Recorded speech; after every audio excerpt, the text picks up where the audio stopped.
Hello guys, welcome back to another video. Today we're going to be talking about the medical college admissions test, the MCAT. Yes, I know this is a daunting subject, but today we're going to try to break it down into easy steps that you can follow to prepare as best as possible for this standardized test. So for the sake of organization, I'm breaking down this video into 5 main sections that I will discuss right now. Alright, so part 1 of the video, we'll try to tackle 3 main questions. What is the MCAT? What is the structure of the test? And how does the scoring system work in general? Part 2 will focus mainly on content review. So how do you set up a framework of content that you can then add the details in through practice mainly? Part 3 of the video will be practice itself. How do you start filling in those details based on the structures that you set up through your content review? Part 4 of the video will be simulate and standardize. And finally, part 5 will be periodization and mindset. All right, so let's start with part 1 of the video. So to start us off, what is the MCAT? Well, it stands for Medical College Admissions Test, and it's a test required by US medical schools to be considered for admission into them. This test is usually taken by undergraduate students going to colleges based in the US, and they usually take it around the 3rd year of their 4-year undergraduate program, or even during their 4th year, depending on when the person wants to start medical school. Now, moving on to the structure, the test itself is composed of 230 questions. And those 230 questions are divided amongst 4 different sections. Those sections include the chemistry and physics section, which includes topics in both organic chemistry as well as inorganic chemistry and physics in general. Then the second section is called the CAR section, a very well-known section if you know anything about the MCAT, and basically it stands for critical analysis and reading skills. And so what does that mean? They're basically trying to test your ability to read, to analyze, and to interpret. The third section of the MCAT is the biology and biochemistry section. So it covers a wide array of topics within biology that are usually covered within intro biology courses in universities, as well as biochemistry courses at the college wherever you're going to. And so the third section is called the Psych and Soc section for short, which includes topics in psychology and sociology. Again, usually topics that are covered at major universities, and then those are the things that are being tested here. Now, to go specifically into the details, 230 questions are divided within those 4 as follows. So for the chemistry and physics section, you'll find 59 questions, and you'll have 95 minutes to tackle those 59 questions. For the CARS section, you have 53 questions, and you'll have 90 minutes to tackle those questions. Then following that, you have the biology and biochemistry section. Again, 59 questions for a span of, again, 95 minutes. And finally, you again have the psychology and sociology section.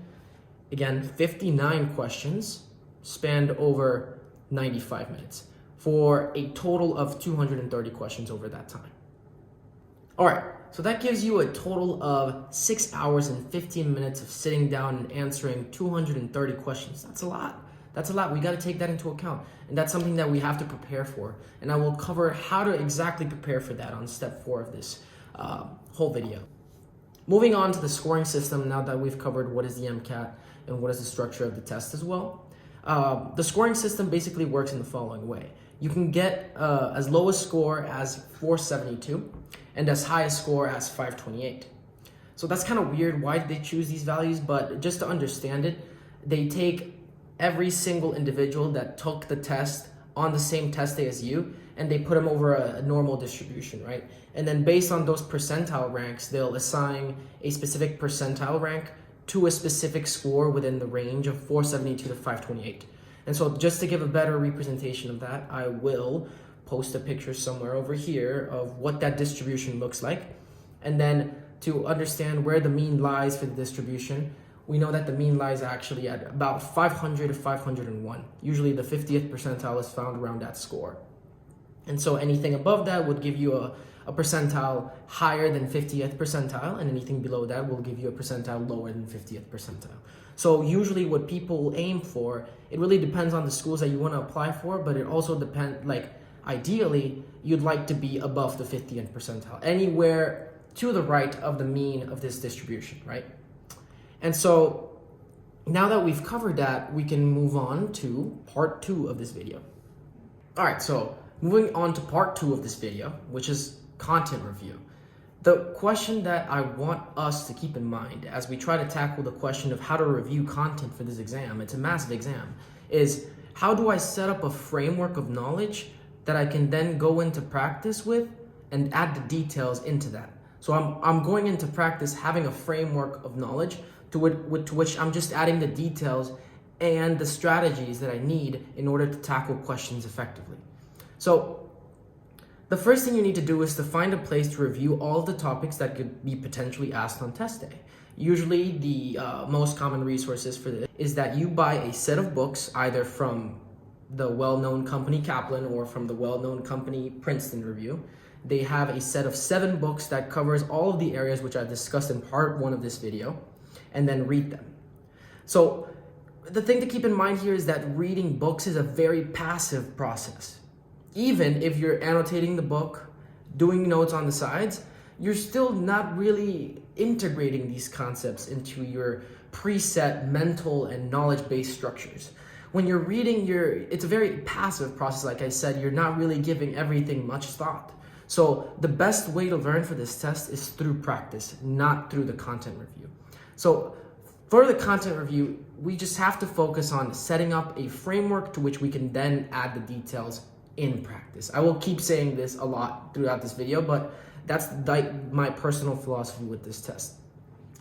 I want also for all of you pre-meds out there to realize that you're already coming into this test with a lot of knowledge from the classes you've taken. We've all taken these very hard classes, so realize that you know a lot at this point. You're at this point where you know a lot and you're coming into this to basically master all of those topics. You want to become as best as you can to answer as best as possible many questions regarding those topics. So usually when you're reading through these books that I just mentioned, you're going to realize that you know a lot of those concepts, or at least you're familiar. You've seen them before. You might not be amazing at them, but you've seen them before. And that's already good enough. That's what we need for this first phase, is recognition and familiarization, so that then when you're presented with these topics later on in practice, you're not like, oh, I've never seen this before, but you've already recognized them enough in both in like the classes you've already taken, as well as when you're reading the books for content review. And then in the case where topics that you encounter in the book you're just not familiar with because the class curriculums in your college or university did not really cover those topics, well, that's completely fine. You can just pay a little more attention to that so that you can integrate that into like your organizations of these topics. So as an analogy for what I mean in terms of content review as setting up a framework that you can then move on to practice with and then add details to, think of it as a skeleton, right? So I'm gonna give a specific example, right? Let's say that the upper torso and the head of part of the skeleton are gonna make up my knowledge of biochemistry. So we're in the realm of biochemistry, right? And say we're gonna focus specifically on proteins, peptides, right? Within proteins, we find the concepts of amino acids. Within amino acids, we find these specific amino acid structures. And within each specific amino acid structure, we find the functions behind those structures. So like, what does that chemistry indicate? So you see what I'm trying to say? It's like, when you're reviewing content, you're not going to focus on the details of every single piece of information because you're not going to absorb that by passively reading. The idea behind content review is to simply understand where all of these concepts lie in a hierarchical organization of them. So as I previously mentioned, in the realm of biochemistry, we have the idea of peptides and proteins. And within peptides and proteins, we have the idea of amino acids. And then within amino acids, we have the ideas of the structures of each amino acid. And within each amino acid, we have the idea of why that structure gives it the specific function that it has in proteins. So leaving content review with a solid understanding of how the topics connect to each other is enough to move on to practice. Because through content review, you're not going to be able to master these topics. Content review is merely a way to really become good and familiarized with all of the concepts. And that familiarization is just going to give you that structure, that anatomy of the skeleton that I told you, of how those concepts connect all within each other. All right, so moving on to part 3. So part 3 is practice itself, right? You're moving on from content review. You've been able to read through the books using the strategy that you choose to. That could either be annotating the books or maybe taking your own notes. But personally, I think that by just reading them, that's perfectly fine and probably enough to just set up those hierarchical organizations and the connections between topics and how they fall and organize within each of the topics, right? And so now that you have that framework and that sort of categorical understanding of where all of these topics fall within the realms of each of the subjects tested by the MCAT, we're moving on to the practice phase. What I recommend the most for this part of the studying is to use a question bank.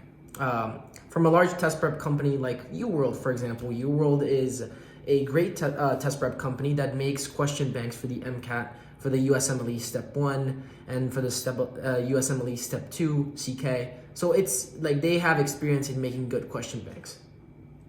Blueprint is another option if you choose to go down that route as well, but I will personally focus on UWorld because of my great experience with their question bank, which I personally loved. And so you will notice that after content review, you can recall categories of content, but retrieving the details is challenging due to the overwhelming amount of information, right?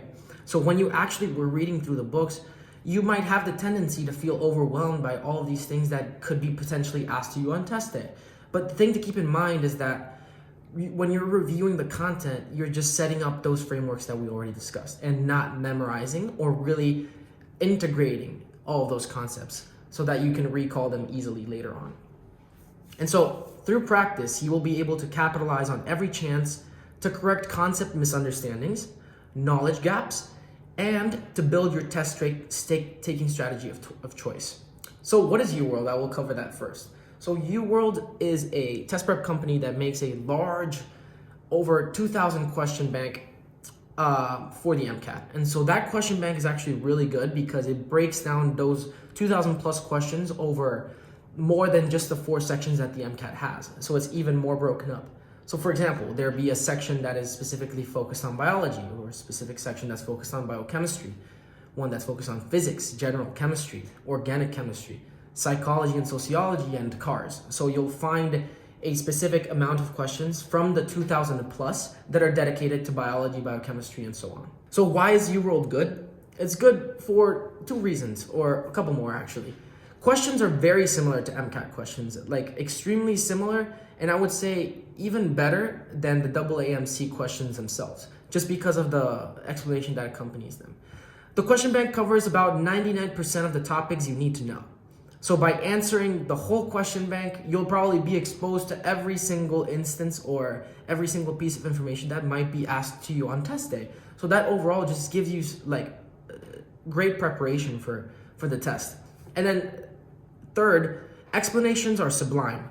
They are thorough, simple, digestible, and only include what you need to know to get the question right the next time. So there's no fluff, there's no unnecessary outside details. They will give you exactly what you need to know to get the question that you got wrong right the next time.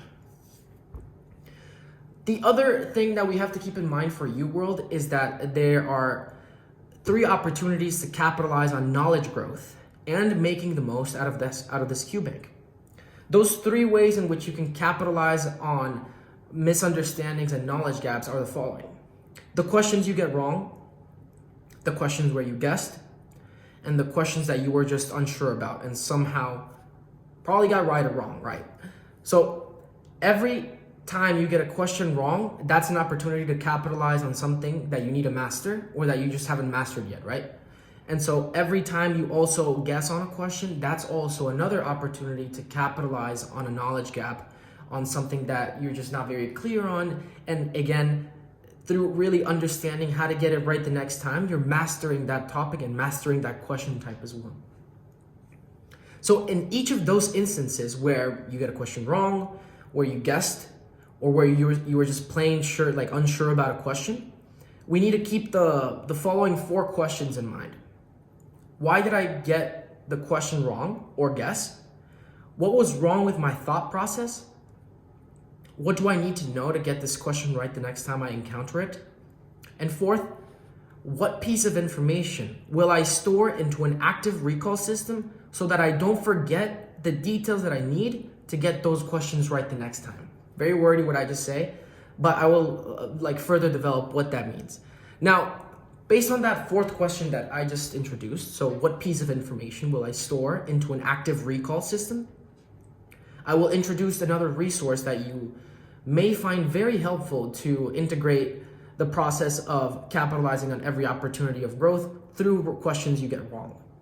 So the resource that I'm talking about is called Anki. So Anki, in very short words, is basically an active recall system that for flashcards that focuses on the idea of spaced repetition to allow you to integrate knowledge into long-term memory by repeating concepts and actively recalling many times before test day, right?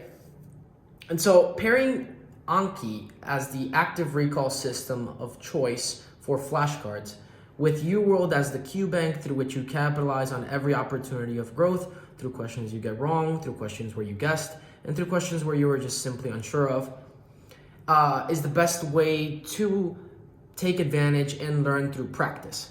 So how do you pair Anki and UWorld? Basically, that inquiry comes up often. The way you would want to do this is that whenever you get a question wrong, you look at the explanation and you ask those questions that we already talked about. So whenever you ask the question, what piece of information do I need to get this question right the next time? You take a screenshot of that specific piece of information from the explanation on UWorld, and then you drop that onto an Anki flashcard, assign your own sort of question prompt to that flashcard, and then use that as the mechanism to recall that piece of information so that you don't forget about it. And so the way Anki works is that based on how difficult you find to recall a specific question, it will present that card to you more often than it does for cards where you felt more familiar, more comfortable, and you could easily recall the information. And so just a recap on how this process works, it basically follows a stepwise procedure. You sit down to take a specific number of UWorld questions, right? And so once you're done, you will find out how many questions you got wrong. And so then comes the review phase where you ask the inquirers we established previously on this part 3 of the video. And so the first step would be to sit down and take some questions, review them by asking exactly why I got it wrong, then figuring out exactly which piece of information I need to get right the next time. I need a recall to get this question right the next time. And then lastly is incorporating that piece of information into a flashcard, assigning your own question stem prompt through which you could recall that piece of information. And then finally, repeating those flashcards as much as possible throughout the time that you need in preparation for test day. And so at that point is just rinsing and repeating. Figure out the questions you're getting wrong. Why are you getting them wrong? What do I need to know? Putting into a flashcard, repeat those flashcards, go back to practice, and keep doing the same thing. And then finally, to sort of integrate our understanding of content review with the practice phase, I would like to go back to the analogy of the skeleton. So I talked about this in part 2 of the video. If you think of the skeleton in terms of the framework that you establish through content review, in terms of learning the connections between the topics within a specific subject like biochemistry or like physics or psychology or sociology, and you know how those concepts connect with each other and where they lie in a hierarchical system, that is your skeleton, right? But now through practice, you're capitalizing on every opportunity of growth where you get a question wrong and where you guess. And so by doing that, you're adding the details onto that framework. You're adding, for example, say a muscle layer. And that's to be analogous to mastering a topic or adding the complexities, the intricacies, the specific details regarding those frameworks that you established through content review. And so at one point, after practicing enough, you're not just going to have a skeleton, which is what you established in content review. You're going to have a full organism. You've added in it full organs, full tissues, full functioning bodies. So you're constructing your own body from a very strong foundation in terms of how you know those concepts link and connect to each other, but now you know the details and you're mastering the topics through practice. And that is the specific way in which I recommend studying for this test. So now we're at part 4 of this video. And so as established from the beginning, part 4 is simulate and standardize. What does that mean? Well, your last month of studying should be comprised of a practice test from the official MCAT makers, the AAMC, every week leading up to your test day. These simulations are key and help you gauge your score before going into the real deal on test day. Not only do they help you gauge a score that you might get, they also help you feel okay and comfortable with sitting down for 7+ hours and remaining focused and sharp for a long period of time. And that is key. You want to be able to build that skill throughout those last weeks. These simulations should also serve as an opportunity to capitalize on even more opportunities of growth through questions that you get wrong or where you guess. And so you'll realize that AAMC explanations on the real practice MCAT exams are not as great. So to really capitalize on those opportunities of growth, it will take a little longer because you'll have to research back to your books or cross-reference stuff on the internet or elsewhere, right? But it's still an opportunity to grow on more stuff that you're getting wrong.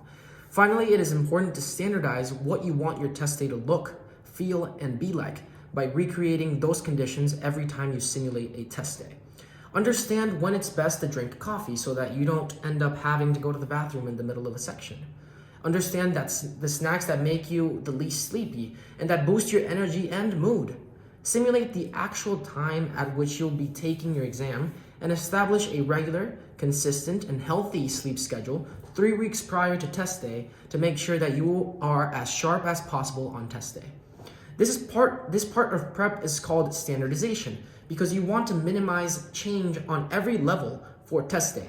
You want to have the same snack you've been having for every practice test, the same sleep schedule, the same bathroom breaks, the same hydration schedules. This may seem a little extra, your timing, when you're drinking water, what kind of food you're eating, but it'll really pay off on test day because you're minimizing change, and by minimizing change and making your test day feel like every other day, you're gonna be able to focus more on the content and being as sharp and as best as possible. All right, so we're nearing the end of the video. Right now we're on part 5, last part. So this is periodization and mindset. So finally, during the time you allot for studying, regardless of whether it is 3 months or 6 months, you need to introduce variability and change into your study schedule. It's not ideal to just block off 5 hours or 6 hours of your day for an entire week and then expect for you to be consistent and maintain the energy and stamina to do that. It's just not how we work. What I mean by this is don't expect to work and rigidly settle for 5 hours of work every day without breaks until test day. This is unrealistic, unhealthy, demotivating, and can easily lead to burnout. So periodization is the key here. Keep yourself accountable by hitting tangible goals in terms of number of questions you want to hit in a week or the number of flashcards, but achieve this by having Mondays where you do 3 hours, or Tuesdays where you do 6, then Wednesdays where you do 2, then Thursdays where you do 3 hours again, and then Fridays where you're back to 5. So by switching off and varying your number of hours that you block off every day to study for MCAT, you are keeping your mind in a sane state, and you're actually giving yourself variability. And that change that you introduce into your study schedule, your brain is going to like that, basically. Our brains like change, and by introducing variability into our schedule, we're doing ourselves a favor and at the same time preventing burnout. Finally, in terms of mindset, it is important to remain positive and optimistic throughout the whole process. Remind yourself as often as possible of why you are preparing for this test in the first place, and hold on to that motivation. Be good to yourself and schedule rest days as needed to revitalize your mind and start stronger after a day where you don't do any MCAT prep. I also want to emphasize that this process should not feel like a time where you have to give up on all other spheres of your life to just focus on this. If at all, when prepping for this, it is critical to remain connected to family, friends, to exercise, to play, to have fun. You know, you don't need to cancel family, cancel friends, cancel going out, cancel enjoying your time to study for the MCAT. No, actually, this is the most important time where you should feel the most connected to all of these things that are part of your life, so that you have the energy, the stamina, and the will to continue prepping for this exam. These should be non-negotiables. Obviously, you will not have as much time, clearly, because you're going to have to block off time every day to do some sort of prep of choice. But with the appropriate planning, you do not need to give up on those things. The things you love, and the people you love to spend your time with. Alright, so we made it to the end of the video. That's it for the 5 parts that I wanted to cover. That is my humble opinion on how to study for this test. By no means do I consider myself an expert, and by no means do I consider that I'm in a position where I can just give a cookie cutter advice that everyone can follow to approach practicing and preparing for this test. But I think that I can provide input that I personally found useful based on my own research and based on my personal experience, and I try to condense that into this whole video. So to end on that note, thank you guys so much for watching the video. Please like and subscribe. Let me know what you found the most useful. If there's something that you want me to cover in a later video, I'm happy to do it. And I'll see you guys next time.